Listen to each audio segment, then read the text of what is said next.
जय हिंद साथियों, नमस्कार। महाकौशल यूट्यूब चैनल पर आप लोगों का स्वागत है। दोस्तों, आज हम बात करने वाले हैं प्राथमिक शिक्षक भर्ती वर्ग 3 को लेकर के। क्योंकि लगातार कमेंट्स आ रहे थे, जैसे ही सुबह जजमेंट जो है हार्ड एंड रिजर्व किया गया मध्य प्रदेश भर्ती वर्ग 3 को लेकर के, तो अभ्यर्थियों के कमेंट आ रहे, सर वर्ग 3 का रिजल्ट क्या दोबारा रिवाइज होगा? हाई कोर्ट ने ऐसा ऑर्डर कर दिया। जैसे थंबनेल में भी आपने देखा, मैंने क्वेश्चन मार्क लगाया है कि वर्ग 3 का रिजल्ट रिवाइज होगा एमपी हाई कोर्ट। तो इसके बारे में शुरू से लेकर के वीडियो अंत तक जरूर देखना, सारी चीज़ क्लियर बताने वाला हूँ। साथियों, सबसे पहली बात करूँ मैं वर्ग 3 में जो आरसीई वालों ने केस लगाया था कि 14,000 लगभग अभ्यर्थी ने फर्जी तरीके से जो है स्पेशल डिप्लोमा करके पार्टिसिपेट किया है, यानी 14,000 लोगों ने फर्जी तरीके से जो है मेरिट लिस्ट में आए हुए हैं, जबकि जो 14,000 है वो गलत डेटा है। इसकी जगह पर 2-3 हज़ार डेटा जो भी होगा वो होता, और शायद अगर ये 14,000 अनसिलेक्टेड होते तो हम लोग सिलेक्टेड होते। इस तरीके से आरसीई वालों का कहना है। दूसरी बात, इस याचिका को किसने लगाया? तो ये जो वो आरसीई वाले जो दोस्तों सिलेक्टेड नहीं है, नॉट सिलेक्टेड, मैं आपको बता देता हूँ, नॉट सिलेक्टेड अभ्यर्थियों ने इस केस को लगाया था, जिसका आज दोस्तों फाइनल फैसला रिजर्व कर लिया गया है। अब दोस्तों मैं बता दूँ फैसला किस पर जाएगा, यानी पक्ष में जाएगा या विपक्ष में। मैं बोलूँ तो पक्ष में, मतलब एक हो गया दोस्तों, यहाँ पर बोलूँ कि रिजल्ट रिवाइज होगा या रिजल्ट रिवाइज नहीं होगा, यानी फैसला के पक्ष में जाएगा। किसके पक्ष का मतलब ये होगा कि आरसी वालों को पक्ष में जाएगा या फिर जो चयनित अभ्यर्थी हैं उनके पक्ष में जाएगा। दोस्तों, पहली बात तो मैं क्लियर कर दूं, ये जो याचिका है वो पिटिशनर हैं जो आरसीआई से डिप्लोमा तो किए हैं बट सिलेक्टेड नहीं है, वो मेरिट लिस्ट में नहीं है, तो वो लोगों ने केस लगाया। और जहां तक मैं बता दूं, अगर दोस्तों रिजल्ट रिवाइज होता है, वीडियो को शुरू से लेकर के अंत तक जरूर देखना, मैं दोनों पक्षों पे बात करूंगा, आपको सारी चीज़ समझ में आ जाएगी कि क्या होने वाला है। अगर दोस्तों आरसीआई के पक्ष में फैसला आता है, रिजल्ट रिवाइज होता है, तो दोस्तों जो अनसिलेक्टेड हैं वो चाह रहे हैं कि हम सिलेक्ट हो जाएंगे, जो कि दोस्तों ऐसा नहीं होगा पॉसिबल। भले ही रिजल्ट रिवाइज हो जाएगा, पर जो अचयनित हैं, अनसिलेक्टेड हैं और जिनके पास आरसीआई का डिप्लोमा है, वो उनकी पोजीशन वैसे ही रहेगी। भले 14,000 में कुछ लोग जो है बोनस अंक उनके हटा दिए जाएंगे। रीज़न ये है कि इस मेरिट लिस्ट के नीचे दोस्तों अभी वेटिंग लिस्ट भी है, याद रखेंगे वेटिंग लिस्ट। इसके अलावा 13% दोस्तों प्रावधिक चयन सूची में अनरिजर्व और जो ओबीसी के पदों को होल्ड किया गया अभी वो भी हैं। इनसे सबसे नीचे में दोस्तों आरसीआई अनसिलेक्टेड अभ्यर्थी हैं। अगर रिजल्ट रिवाइज होता है तो दोस्तों वेटिंग में जो अभ्यर्थी हैं वो अप होंगे, वो थोड़ा ऊपर जाएंगे, या तो 13% होल्ड है वहाँ से लिस्ट थोड़ी ऊपर जा सकती है। क्योंकि ऐसा इसलिए बोल रहा हूँ, ये 14,000 में से आधे से ज़्यादा तो कोई काम की नहीं है, क्योंकि वो चयन सूची में है ही नहीं है। मान लो वो फर्जी भी है तो वो कोई काम की नहीं है। दोस्तों जो सिलेक्टेड है और फर्जी तरीके से सिलेक्टेड हुआ है, ऐसे अभ्यर्थियों की संख्या ज़्यादा से ज़्यादा दोस्तों 200-300 होगी। बहुत बड़ी बात बोल रहा हूँ मैं, क्योंकि मेरिट का स्टूडेंट इतनी बड़ी गलती नहीं करता। जो सिलेक्टेड है मैं उसकी बात कर रहा हूँ, ये 14,000 की बात नहीं कर रहा हूँ। इस 14,000 में से जो मेरिट लिस्ट में है, जिनसे गलती हो गई है और वो अभी सिलेक्टेड हैं, अच्छी खासी पोजीशन है, तो ऐसे अभ्यर्थी मैक्सिमम टू मैक्सिमम 200 से 300 अभ्यर्थी हैं। अगर दोस्तों रिजल्ट रिवाइज होता तो 200-300 जब यहाँ से हटेंगे, इनका बोनस हटेगा, तब भी ये सिलेक्शन के दायरे में आ सकते हैं। और मान लो अगर सिलेक्शन के दायरे में नहीं भी आएंगे तो वेटिंग लिस्ट के अभ्यर्थी अप हो जाएंगे, ऊपर चले जाएंगे। तो जो अचयनित है, अनसिलेक्टेड है, तो वो तो कहीं से कहीं तक मेरिट लिस्ट में नहीं पहुंच पाएंगे। जिन्होंने इस केस के लिए इतनी मेहनत की, लीड किया, पैसा बर्बाद किया, समय भी दिया, तो वहाँ तो मुझे कोई पॉसिबिलिटी नहीं लग रही कि इस याचिका को जिन्होंने लीड किया उनका जो मकसद था शायद वो पूरा हो सकेगा। एक बात। दूसरी बात, जब आरसीआई के पक्ष में फैसला आएगा रिजल्ट रिवाइज होने का, तो दोस्तों जो चयनित अभ्यर्थी हैं उनका क्या कसूर? भाई वो तो किसी प्रकार की कोई गलती नहीं की है, तो इनकी भर्ती प्रक्रिया क्यों लेट होगी और इनकी चयन सूची क्यों दोबारा रिवाइज होगी? क्योंकि सुप्रीम कोर्ट तक ने जो है रिजल्ट रिवाइज करने के लिए मना किया दोस्तों। मतलब इन द सेंस इसका मतलब ये निकला कि जो आरसीई वालों की जो डिमांड है, या बोलूँ तो इनका जो आरसीई वालों का मानना है कि आरसीआई नंबर, जो रजिस्ट्रेशन नंबर होता है, या जो सर्टिफिकेट है, आरसीआई नंबर और सर्टिफिकेट दोनों को अपलोड, यानी सर्टिफिकेट अपलोड होगा, आरसीआई का नंबर वहाँ पे एंट्री की जाएगी। ये दो चीज़ होनी चाहिए, इसके बाद रिजल्ट रिवाइज होना चाहिए। ये आरसीआई वालों की मांग है। जबकि दोस्तों चयनित अभ्यर्थियों की मांग है कि डॉक्यूमेंट वेरिफिकेशन में अगर फर्जी आरसीआई है तो वो खुद बाहर हो जाएगा, जिन्होंने गलती से 7.7 मिस्टेक किया वो बाहर हो जाएंगे। इसके बाद सेकंड काउंसलिंग, क्योंकि 7.7 कंडिका का एक स्पष्टीकरण भी जारी कर रखा है ईएसबी कि हम बचे शेष पदों पे आरसीआई वालों की दोबारा काउंसलिंग कराएंगे।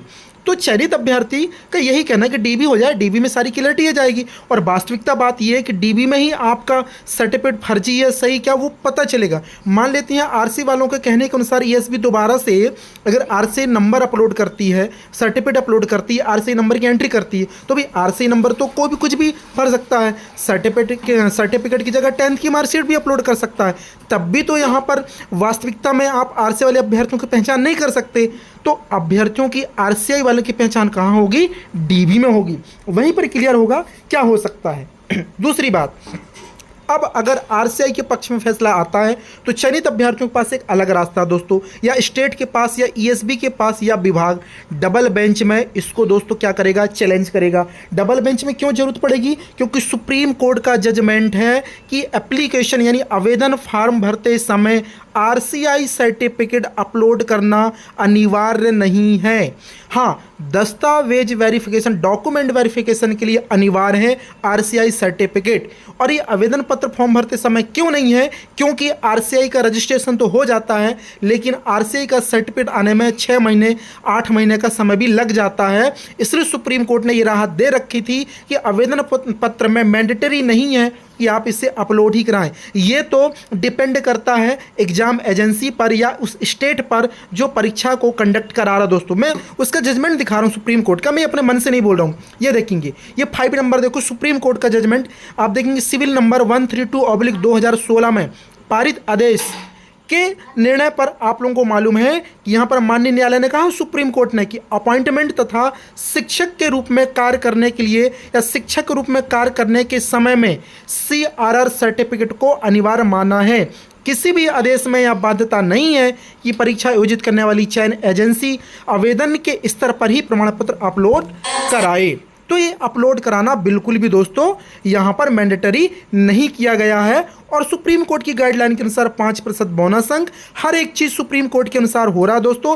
कहीं से इस भर्ती में कोई प्रकार की विसंगति या कोई जो है असंवैधानिक तरीके से या अपात्र तरीके से कोई भी प्रक्रिया को आगे नहीं बढ़ाया गया है।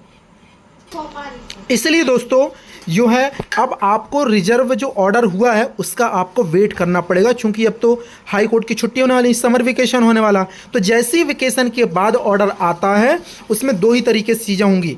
देखो मैं जहाँ तक बोलूँ जजमेंट की, तो जजमेंट क्या आएगा दोस्तों, वीडियो थोड़ा लंबा जाएगा, जरूर देखिएगा, पूरा डिक्लियर करूंगा मैं चीज़ें कहाँ से क्या हो सकती हैं। जजमेंट में जज ने 2 चीज़ बोला, या तो देखो रिजल्ट रिवाइज करने की बात तो जो आई थी आरसी वालों ने बोला था उनके वकीलों ने, लेकिन जजमेंट जब जज बैठ रहे थे, जजमेंट कर रहे थे हार्ड एंड रिजर्व, उसके जस्ट पहले उन्होंने बोला था कि जो है ये कंसोलिडेटेड जो लिस्ट है इसमें अगर कोई फर्जी है उसको डीबी में बाहर कर देंगे, और जो नीचे लिस्ट होगी जो बच्चे नीचे होंगे उनको आप जो ऊपर अप कर लीजिएगा, उनको कंसीडर कर लीजिए। ये जज भी बोला था, इसमें आपको क्या आपत्ति है? तो आरसीआई के वकील ने बोला सर हमें कोई आपत्ति नहीं है, लेकिन चीज़ें जो उन्होंने बताने लगे कि हम आज भी बाहर हैं कल भी बाहर रहेंगे, स्टेट नहीं कर पाएगा, पश्चिम बंगाल के चुनाव का उन्होंने बताने लगे। ये आरसीआई के जो वकील हैं वो इस तरीके से बात फिर घूमती फिरती गई और लास्ट में फिर वो जो है उन्होंने हार्ड एंड रिजर्व कर लिया। तो जजमेंट क्या आएगा ये किसी को नहीं मालूम, ना तो आपको मालूम, ना मुझे मालूम, ना भी वकील को मालूम, क्योंकि हार्ड एंड रिजर्व में जो फैसला आएगा वो किसी को मालूम नहीं होता, गोपनीय रखा जाता। जैसे आएगा ऑर्डर सबको क्लियर हो जाएगा दोस्तों। तो यहाँ पर 2 पॉसिबिलिटी मैंने बता दिया, रिजल्ट भी रिवाइज हो सकता है, लेकिन चयनित अभ्यर्थी परेशान ना हो, चयनित अभ्यर्थी अचयनित नहीं होंगे रिजल्ट रिवाइज होने से, ये बिल्कुल आप भरोसा रखना, क्योंकि आपकी जो मेरिट आई है ना अभी, इससे आपको बेनिफिट होगा बट नुकसान नहीं होगा। ये आपको मैं बता देता हूँ, क्योंकि जब उनको 5% बोनस अंक हटाएंगे उनके, तो रैंक कहीं ना कहीं आपकी और ऊपर बढ़ेगी, ना कि दोस्तों वो होने वाला, नुकसान नहीं होने वाला। मान लो आज आपकी 25वीं रैंक है तो हो सकता है आपकी रैंक 20वीं हो जाएगी, ये हो सकता है। तो चिंता वाली बात नहीं है, परेशान ना हो। और आरसीआई वालों के पक्ष में जो फैसला आएगा वो आरसी वालों को भी स्वीकार करना होगा, और जो चयनित अभ्यर्थियों के पक्ष में आएगा उनको भी स्वीकार करना पड़ेगा। लेकिन बात अब जो है डबल बेंच पर तक जाएगी, डिवीज़न बेंच पर, या तो विभाग स्टेट जाएगा, या तो दोस्तों ईएसबी जाएगा, या तो फिर सिलेक्टेड कैंडिडेट जो वर्ग 3 के अभ्यर्थी वो 100% जाएंगे। क्योंकि सुप्रीम कोर्ट ने मैंडेटरी नहीं किया है तो फिर हाई कोर्ट दबाव बस आरसीआई के कहनों पे नहीं अपलोड करा सकती। और रहा सवाल, कोर्ट तो ऐसे ढेरों ऑर्डर आते रहते हैं भाई, मैं आपको बता दूं सच बात, अभी आपने देखा 70, 80, 90 के 3 ऑर्डर आ गए, 2 से 3 ऑर्डर, लेकिन अभी तक विभाग को जू नहीं रेंग रहा है। ठीक है, सुप्रीम कोर्ट की तैयारी कर लिया। तो ये सारी चीज़ें होती हैं, तो आप परेशान ना हो कि एक आदेश आया, देखो ना तो भर्ती निरस्त होने वाली है ना तो कुछ होने वाला। आप चयनित हैं, चयनित रहेंगे, ज्वाइनिंग भी आपकी होगी, आप बिल्कुल टेंशन ना लें, बेफिक्र रहें। थोड़ा सा टाइम लगेगा ये ज़रूर है, और आप महाकौशल यूट्यूब चैनल को जरूर सब्सक्राइब कर लेना। और अगर आपका कोई प्रॉब्लम तो मुझे कमेंट सेक्शन पे कर दो। भर्ती संबंधी प्रत्येक अपडेट मेरे चैनल के माध्यम से आपको सबसे पहले दी जाती है, इसलिए चैनल को सब्सक्राइब करके लाइक करना। डिस्क्रिप्शन में व्हाट्सअप ग्रुप के लिंक दिए गए, वहाँ से जरूर जुड़ जाना, और वहाँ से आपको सारी अपडेट मिलती रहेगी। और दोस्तों, कोई भी काम करने से पहले एक बार प्लान कर लेना, विचार कर लेना, तभी कोई कदम उठाना। क्योंकि दोस्तों अभी मध्य प्रदेश में दोस्तों जिस प्रकार की लूट मचाई रखी है ना, लोगों ने कई प्रकार के फर्जी केस लगा रहे हैं, है ना, अभ्यर्थियों को लूट रहे हैं। तो इन चीज़ों से बचें, सजग रहें, सतर्क रहें, और जो भी होगा सरकार करेगी, कोर्ट का ऑर्डर जो आएगा उसके अनुसार करेगी। क्योंकि कोर्ट भी हमारे ऊपर है, कोर्ट का जैसा डिसीजन होगा उसके अकॉर्डिंग विभाग लड़ेगा, अभ्यर्थी लड़ेंगे, जो भी होगा आगे का प्रोसीजर बढ़ेगा। फुल एंड फाइनल बात अंत में यही बोलूँगा, चयनित अभ्यर्थी परेशान ना हो। दूसरी चीज़, अगर रिजल्ट रिवाइज होता है तो आपके पास रास्ता खुला हुआ है, डिवीज़न बेंच आप जा सकते हैं, वहाँ से आप चीज़ों को क्लियर कर सकते हैं, सुप्रीम कोर्ट के जजमेंट को रख सकते हैं। मैं टेलीग्राम चैनल पर पहले से डाल रखा है ये जजमेंट, जिसको चाहिए वो महाकौशल क्लासेस सर्च करके वहाँ से प्राप्त कर सकता है। दोस्तों जय हिंद, मिलते हैं नए अपडेट के साथ नए वीडियो में।